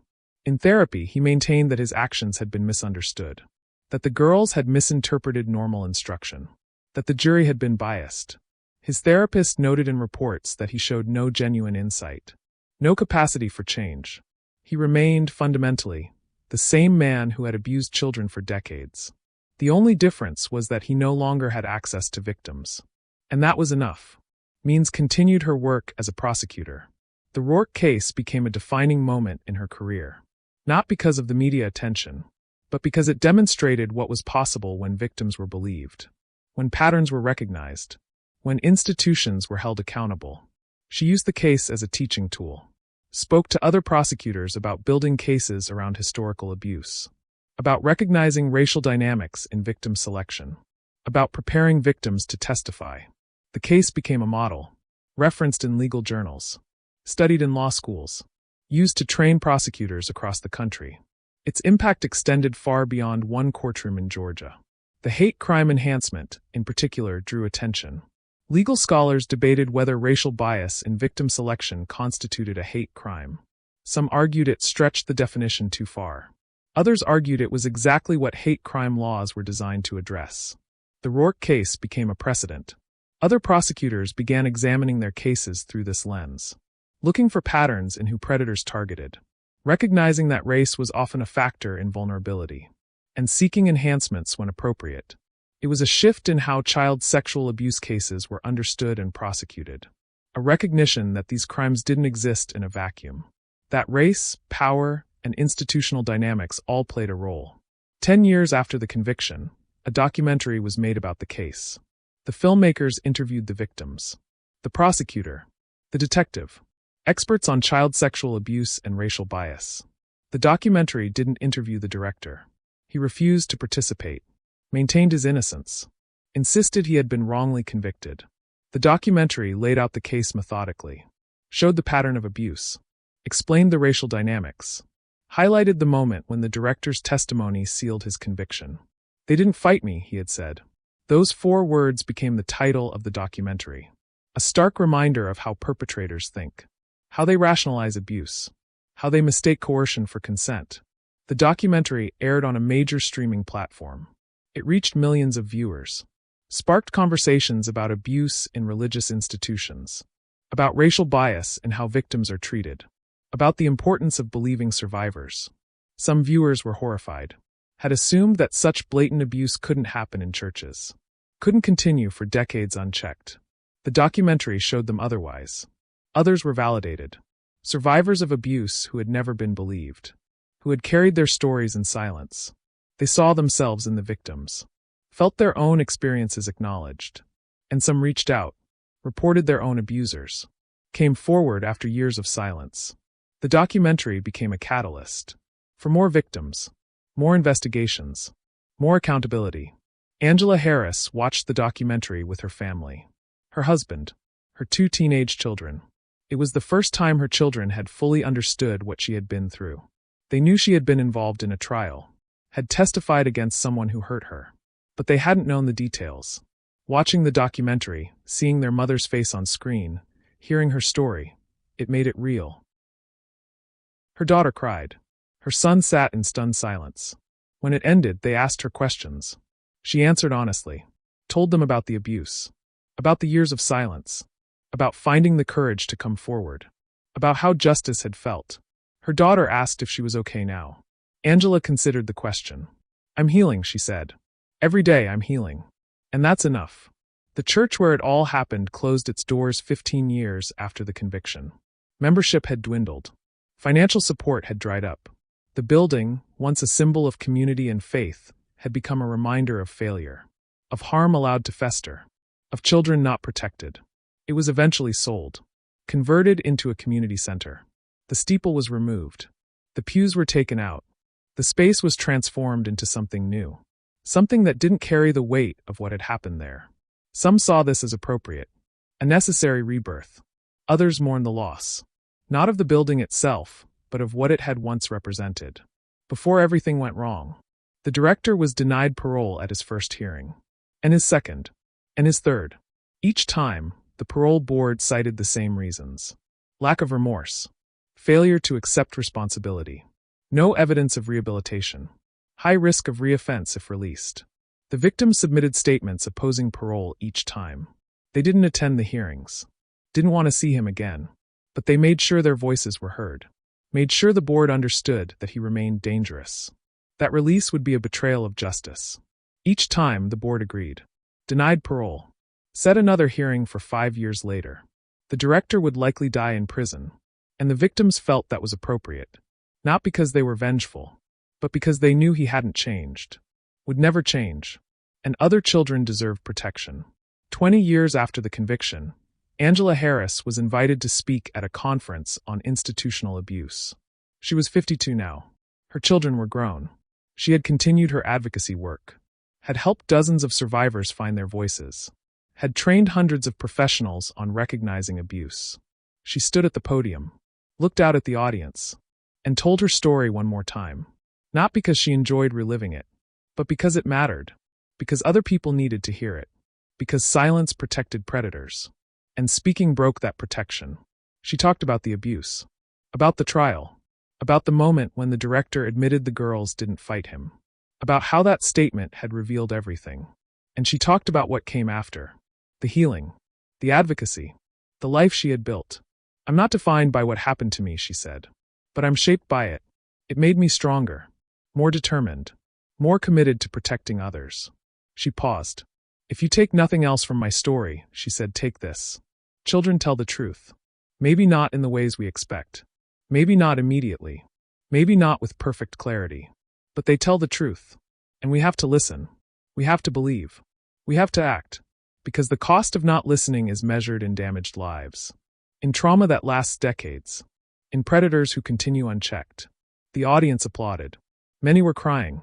Angela stepped down from the podium, felt the weight of what she carried, but also felt the purpose in carrying it, the meaning found in pain, the power in refusing to stay silent. If you've made it this far in this story, I want to thank you for bearing witness. Cases like this are difficult, but they matter. They show us the importance of believing survivors, of recognizing patterns, of holding institutions accountable. What's your biggest takeaway from Calvin Rourke's conviction? Share it in the comments. And if you think this story deserves to be heard, please subscribe and share it. Together, we can make sure these voices aren't silenced again. The director remained in prison, aging, declining, still maintaining his innocence, still unable to see what he had done as wrong. His mind was trapped in the same patterns that had enabled his abuse, the same certainty that he was right, that others simply didn't understand, that he was a victim of misunderstanding and bias. He would die believing this, never achieving the insight that might have offered some form of redemption, never apologizing meaningfully, never taking responsibility. And in some ways, that was fitting, because his punishment wasn't just incarceration. It was living with his own delusion, with the certainty of his righteousness while the world judged him a monster. That dissonance, that inability to reconcile his self-image with reality, was its own form of suffering, one he had earned. The case had lasting impact beyond the individuals involved. Churches across the country implemented new policies, requiring background checks, prohibiting one-on-one contact between adults and children, installing cameras in education spaces, training staff to recognize grooming behavior. Some of these measures came too late for many, but they would protect future children. And that was something. Child advocacy organizations used the case as a teaching tool, explaining how predators operated, how institutions failed, how racial bias affected who was believed. The phrase "they didn't fight me" became shorthand for understanding coercion, for recognizing that silence isn't consent, that compliance isn't agreement, especially for children in positions of vulnerability. Law enforcement received better training on interviewing child victims, on recognizing patterns of abuse, on understanding how trauma affects disclosure. Prosecutors developed new strategies, for building cases around historical allegations, for using pattern evidence, for addressing racial dynamics. The Rourke case provided a roadmap, showed what was possible when systems worked correctly, when victims were believed, when patterns were recognized, when justice was served. The survivors continued their lives. Some thrived, some struggled. All carried the weight of what happened, but they carried it differently than they had before the trial. With validation, with vindication, with the knowledge that speaking up had mattered. They weren't just victims anymore. They were survivors, advocates, warriors who had faced their abuser and won. That identity, forged through pain, gave them strength, gave them purpose, gave them hope that others could survive too. Angela's daughter, now in her 20s, became a social worker, specializing in child abuse cases. She said watching her mother's courage had inspired her, had shown her that advocacy mattered, that speaking up could change lives. She worked with children in the foster system, many of whom had experienced abuse. She recognized the signs early, knew what to look for, knew how to create safety. She credited her mother with teaching her that, not through lectures, but through example. Through the choice to come forward, to testify, to refuse to stay silent. That legacy extended to the next generation, and would continue beyond. The director's family had fractured after the conviction. His sister, who had supported him throughout the trial, eventually distanced herself. She couldn't maintain the cognitive dissonance, couldn't continue believing he was innocent while the evidence was so clear. She wrote him a letter during his 5th year in prison, told him she believed the victims, that she was ashamed she had defended him, that she couldn't have a relationship with him while he refused to acknowledge what he had done. He never responded. His nephew, who had looked up to him as a child, cut off contact entirely, said he couldn't reconcile the uncle he remembered with the man who had been convicted. The director spent his later years alone, isolated by his own choices, by his refusal to see, by the certainty that had been his undoing. The detective who had investigated the case, now retired, reflected on it often. It had been one of the most difficult investigations of her career. Not because the evidence was hard to find, but because confronting the victims' pain had been overwhelming. Hearing their stories, seeing how the abuse had shaped their lives, understanding how long they had carried it alone. She felt honored that they had trusted her, that they had shared their experiences, that together they had built a case that held up in court. But she also felt the weight of the cases that didn't get justice. The victims who never reported, the abusers who never faced consequences, the children still suffering in silence. The Rourke case was a victory, but it was one victory among countless ongoing battles. That reality kept her involved even in retirement. She volunteered with victim advocacy groups, trained new detectives, spoke at conferences, kept fighting, because the work was never done. 30 years after the conviction, the director died in prison. He was 84. Had been incarcerated for 3 decades. He died of natural causes. No family present. No friends. Just the prison staff who handled the paperwork. His death was noted in a brief obituary. It mentioned his work as a choir director, his decades of service to the church. It didn't mention the conviction. The family that arranged his burial wanted to spare themselves additional shame. But the internet remembered. Within hours of the obituary posting, comments appeared. Survivors and advocates making sure people knew the truth. That this was the man who had abused children, who had been convicted, who had served 30 years. The family took down the obituary, but the comments had already been screenshot, shared, the truth preserved. The victims learned of his death through a victim notification system. Each received an automated call. Calvin Edward Rourke, incarcerated for crimes against you, has deceased. Angela heard the message while driving home from work. She pulled over, sat in her car, tried to process what she felt. She expected relief, or closure, or satisfaction that he had died in prison. But she felt none of those things. She felt empty, neutral. His death didn't change what he had done, didn't undo the harm, didn't erase the years of therapy and healing. He was gone, but the impact of his crimes remained.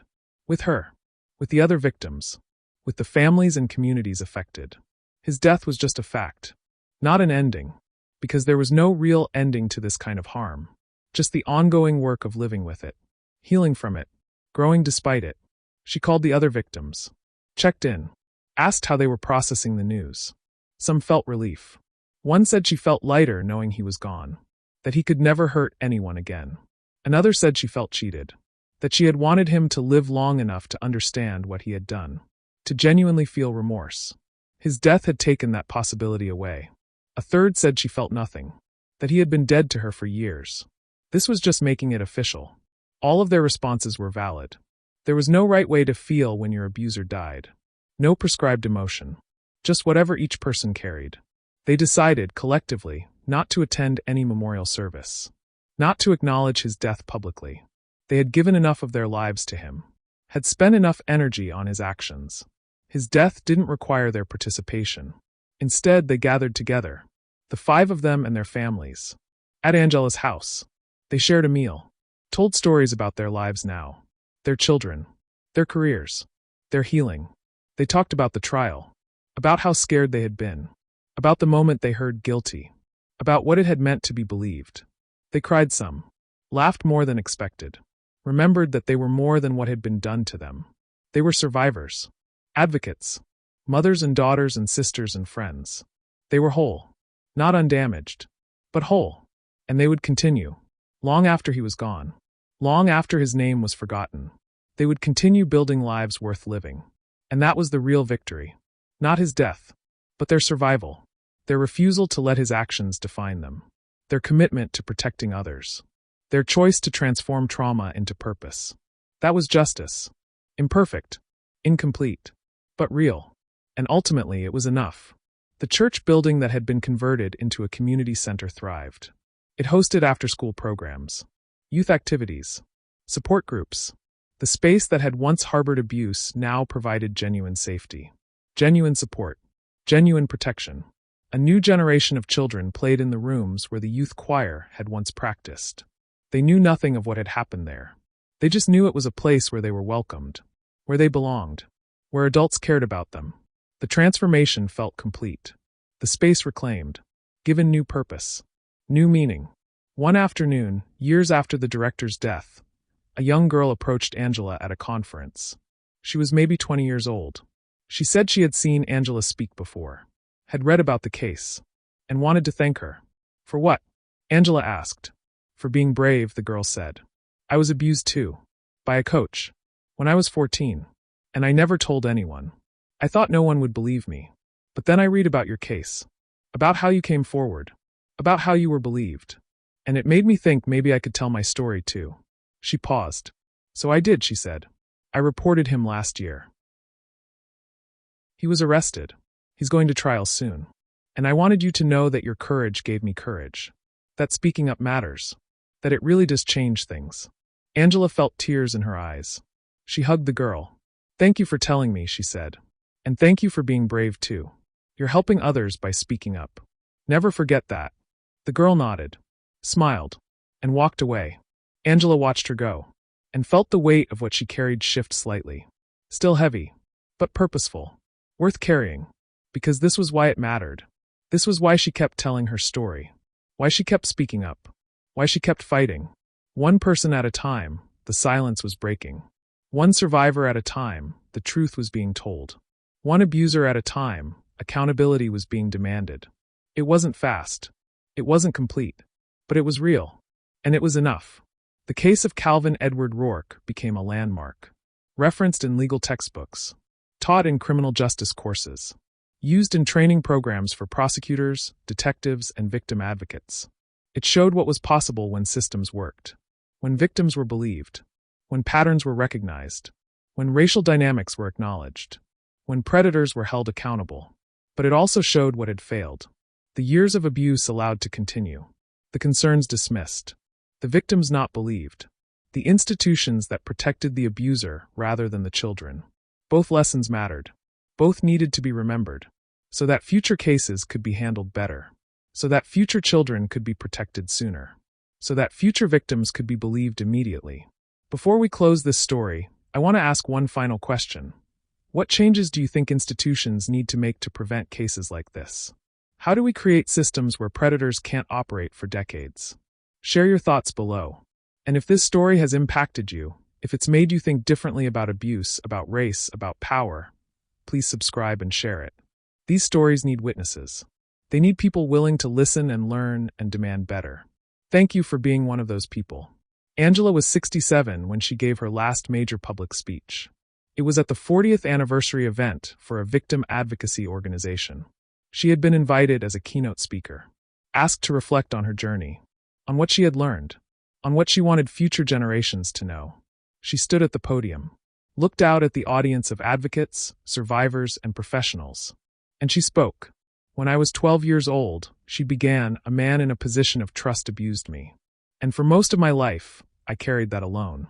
I believed it was my fault, that I had somehow caused it, that if I had been different, stronger, braver, clearer, it wouldn't have happened. She paused. I was wrong, she continued. It wasn't my fault. It was his choice, his actions, his responsibility. And it took me decades to understand that. She talked about the decision to come forward, the fear, the doubt, the certainty that she wouldn't be believed. But I spoke up anyway, she said, because other women came forward first, because I couldn't let him keep hurting children, because silence protected him, and I was done protecting him. She described the trial, the moment when the director said the girls didn't fight him, the moment when his own words convicted him. That moment mattered, she said, because it showed that sometimes abusers will tell you exactly who they are. If you listen, if you pay attention, if you believe what they reveal about themselves. She talked about the conviction, the sentence, the years that followed. I'm not going to tell you that justice healed me, she said, because that's not how it works. Justice doesn't undo trauma. It doesn't erase what happened, but it does something else. It validates your experience. It says, what happened to you was wrong. The person who did it was wrong, and you deserved better. That validation matters. She looked around the room. To the survivors here today, she said, I see you. I believe you. Your experiences matter. Your pain is real. And you deserve support, not judgment. You deserve justice, not silence. You deserve to heal, not to carry shame that was never yours to carry. To the advocates and professionals, she continued, thank you. Thank you for listening. Thank you for believing. Thank you for doing the hard work of supporting survivors. Thank you for pushing for change, for better policies, for accountability, for a world where children are protected. She paused again, felt the emotion rising. 40 years ago, she said, I was a 12-year-old girl who thought no one would believe her, who thought she was alone, who thought she would carry this secret forever. I'm 67 now, and I'm still here. I'm still speaking. I'm still fighting. And I want every survivor to know, you can survive this. You can heal. You can build a life that matters. A life that has meaning and purpose and joy. What happened to you is part of your story. But it's not all of your story. And it doesn't get to be the ending. The audience rose in a standing ovation. Many were crying. Angela stood at the podium, felt the weight of decades, the pain and the healing, the trauma and the transformation. And she felt grateful. Not for what happened. Never for that. But for what she had made of it. For the purpose she had found. For the lives she had touched. For the silence she had broken. That was her legacy. Not as a victim, but as a survivor who refused to stay silent. Who demanded justice. Who changed systems. Who protected children. Who showed others that speaking up mattered. That courage was contagious. That healing was possible. And that the truth, however painful, was worth telling. The story of Calvin Edward Rourke is a story about power. About how it's gained. How it's abused. How it's protected. And how, eventually, it can be taken away. For 30 years, Rourke held power over children. He used his position, his reputation, his understanding of racial dynamics, his confidence that silence would protect him. And for most of those 30 years, it did. He abused dozens of children, harmed them in ways that would affect them for life, and faced no consequences. Because the system protected him. Because victims weren't believed. Because speaking up felt impossible. But then 5 women found their voices, found their courage, found each other, and they took his power away. Not easily, not without cost, but completely. They exposed him, prosecuted him, convicted him, ensured he would never harm another child. That was power too. The power of truth, the power of courage, the power of refusing to accept that silence was the only option. The case also reveals uncomfortable truths about race in America. About how Black children are often seen as less innocent, less deserving of protection, less believable when they report harm. Rourke understood this. He exploited it. He selected Black girls in a predominantly white church because he knew the system would be less likely to believe them, less likely to investigate, less likely to care. And he was right. For decades, he was right. Until he wasn't. Until a jury looked at the pattern and said, "This is not coincidence. This is racism. And it makes the crimes worse, not excusable." That recognition mattered. It acknowledged what survivors already knew. That their race had made them vulnerable. That bias had enabled their abuse. That justice required naming that truth. Not ignoring it. Not minimizing it. But acknowledging it and holding the abuser accountable for exploiting it. The story is also about institutions. About how they can become breeding grounds for abuse when they prioritize reputation over protection. When they value tradition over truth. When they protect adults rather than children. The church in this story failed. Repeatedly. For decades. It failed to investigate concerns. Failed to believe victims who tried to speak up. Failed to remove a predator from contact with children. Failed to acknowledge its own role in enabling harm. Those failures had consequences. Real. Lasting. Measured in traumatized children and destroyed trust. But the church's story is not unique. Similar failures happen in schools. In youth sports organizations. In every institution where adults have power over children. The lesson is clear. Institutions must prioritize child safety over everything else. Over reputation. Over tradition. Over the comfort of adults. Child safety must be the non-negotiable value. And when institutions fail that obligation, they must face consequences. Finally, this story is about healing. About what survival looks like. About how people rebuild after trauma. The 5 women in this case found different paths. Some became advocates. Some built quiet lives far from the spotlight. Some struggled more than others. But all of them survived. All of them found ways to live despite what had been done to them. And that survival is its own form of justice. Not the legal kind, though that mattered, but the personal kind. The refusal to let abuse be the defining feature of their lives. The determination to build something meaningful from pain. The choice to keep living. Keep growing. Keep hoping. That's not easy. Healing is not linear. It's not complete. There's no moment when you're done healing from childhood trauma. But you can reach a place where the trauma doesn't control you. Where you control how you respond to it. Where you've integrated it into your life without letting it define you. That's what these women did. And that's the final message of this story. That healing is possible. That survival is possible. That you can endure terrible things and still build a life worth living. That courage can be found even when you're terrified. That truth can prevail even when the odds seem impossible. That justice, however delayed, can still be served. The director believed silence meant consent. He was wrong. Silence meant fear. Meant confusion. Meant a child without the power to stop what was happening. But when those children became adults, when they found their voices, when they chose to speak, the silence ended. And with it, the illusion that protected him. He spent 30 years in prison. Died there, believing until the end that he had been wronged. That he was innocent. That the world had misunderstood him.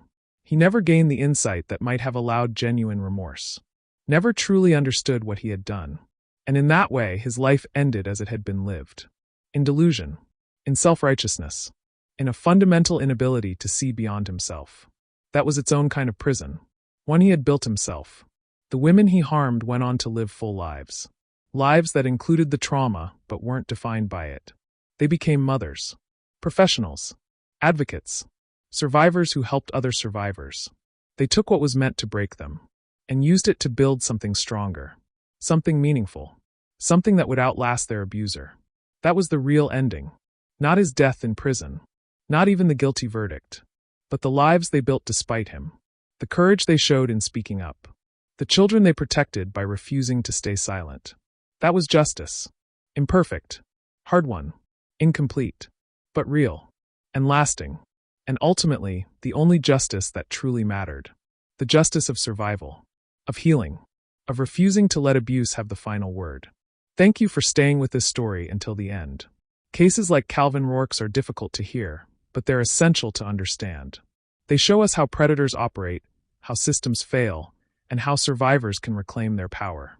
If this case has moved you or taught you something, I'd be grateful if you'd subscribe and share it with others who need to hear it. And please leave a comment telling me what you think. What stood out to you, what you learned, where you think we need to do better. Together, we can ensure these voices aren't silenced. Justice requires witnesses. Thank you for being one.